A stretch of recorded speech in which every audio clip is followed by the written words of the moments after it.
ایک خدا پرست غلام کی دعا کی برکت۔ حضرت عبداللہ بن مبارک رحمۃ اللہ علیہ فرماتے ہیں کہ ایک مرتبہ مکہ معظمہ میں شدید قحط پڑا۔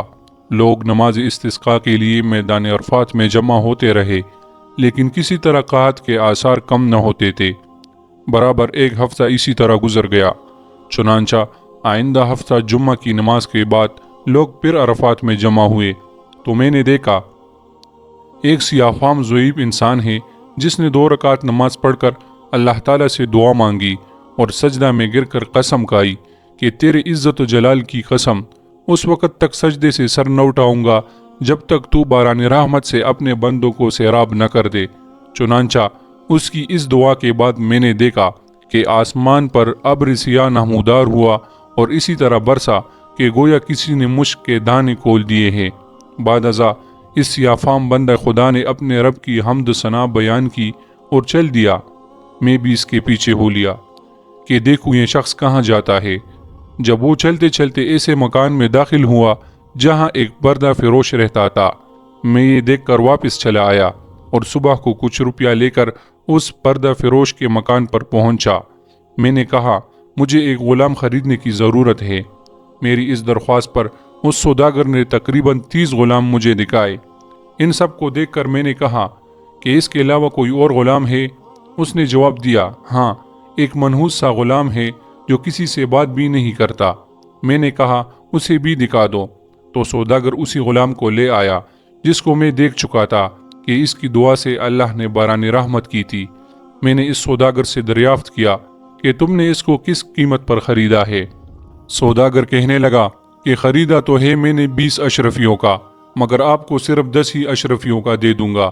یہ سن کر حضرت عبداللہ بن مبارک رحمۃ اللہ علیہ نے فرمایا کہ ہمیں اس کی ضرورت نہیں، بلکہ میں تم کو اس کی قیمت میں 27 اشرفیاں زیادہ دے دوں گا۔ بس اس کا سودا کر کے میں غلام کو ہمراہ لے کر چلا آیا تو غلام کہنے لگا، اے میرے آقا، آپ نے آخر مجھے کیوں خریدا ہے؟ میں تو کسی کی خدمت کے قابل بھی نہیں ہوں۔ میں نے عرض کیا کہ میں نے تم کو اس لیے خریدا ہے کہ میں تمہارا خادم بنوں اور تم میرے مالک۔ میری اس بات پر غلام نے دریافت کیا کہ آپ ایسا کیوں کر رہے ہیں؟ اس پر میں نے عرض کیا کہ میں کل تمہاری کرامت دیکھ چکا ہوں۔ اللہ نے تمہاری دعا قبول فرمائی اور اپنی رحمت کی بارش کر دی جس کے لیے مخلوق پریشان تھی۔ اس نے دریافت کیا واقعی آپ نے اسے دیکھا ہے؟ میں نے کہا ہاں۔ اس کے بعد اس نے دریافت کیا آپ مجھے آزاد کرتے ہیں؟ میں نے کہا تو اللہ کے واسطے آزاد ہے۔ اس کے بعد میں نے سنا غیبی سے آواز آئی کہ اے ابن مبارک، تجھے بشارت ہو، اللہ تعالیٰ نے تیری مغفرت فرما دی۔ بعد ازاں اس غلام نے کامل وضو کر کے 2 رکعت نماز پڑھی اور کہا کہ اس چھوٹے آقا کی آزادی پر تو اللہ کا شکر ہے، مگر مولائے اکبر کے آزاد کرنے پر اس کا شکر کس طرح ادا کر دوں؟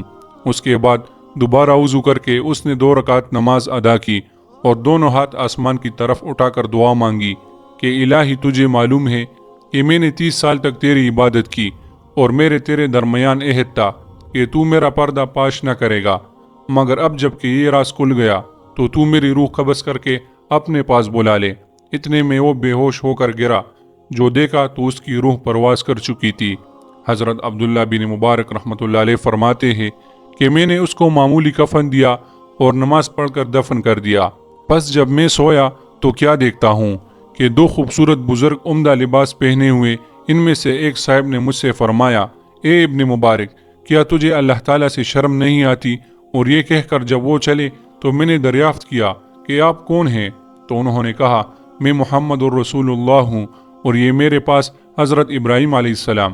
آخر میں نے دریافت کیا کہ میں اللہ سے کس طرح نہیں شرمایا، حالانکہ کثرت سے نماز پڑھتا ہوں۔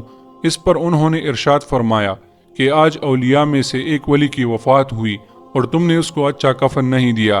چنانچہ جب صبح ہوئی تو میں نے اس غلام کی نعش کو قبر سے نکال کر نہایت عمدہ اور نفیس کفن پہنایا اور دوبارہ نماز جنازہ ادا کر کے دفن کر دیا۔